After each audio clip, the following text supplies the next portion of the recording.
নারীর নিরাপত্তা, সচেতনতা ও অধিকার রক্ষার উদ্দেশ্যে গৌরনগর আরডি ব্লকের অন্তর্গত আবাহন সিএলএফ এর উদ্যোগে আজ একটি বিশেষ সচেতনতামূলক র্যালি অনুষ্ঠিত হলো। বর্তমান রাজ্য জুড়ে চলমান নারী চেতনা 4.0 ক্যাম্পেইনের অংশ হিসেবে এই র্যালির আয়োজন করা হয়। র্যালিতে অংশ নেন বিভিন্ন স্বনির্ভর গোষ্ঠীর সক্রিয় মহিলা সদস্যরা।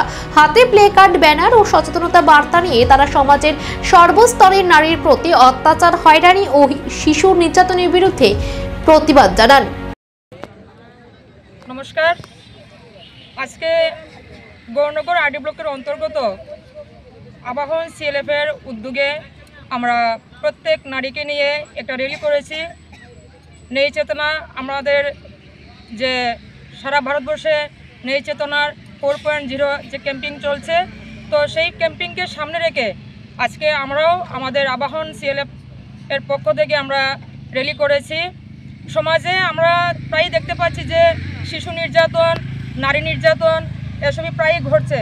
তো আমরা চাই আমাদের নারীরা আওয়াজ তুলুক এবং প্রত্যেক জায়গাতে যে ধর্ষণ হচ্ছে, নারীরা নির্যাতিত হচ্ছে, তার বিরুদ্ধে যাতে সুষ্ঠু বিচার পায় তার জন্য আওয়াজ তুলুক। এই উদ্যোগে বা এটাকে সামনে রেখেই আমাদের আজকের এই র্যালি। আমরা আগামী দিনেও আমরা আরও আওয়াজ তুলব। শুধু র্যালি নয়, আমরা অ্যাওয়ারনেস প্রোগ্রামও করব এবং সামনে আমাদের আরেকটা র্যালি আছে, ক্যান্ডেল র্যালি আছে আমাদের আবাহন সিএলএফ হবে এটা।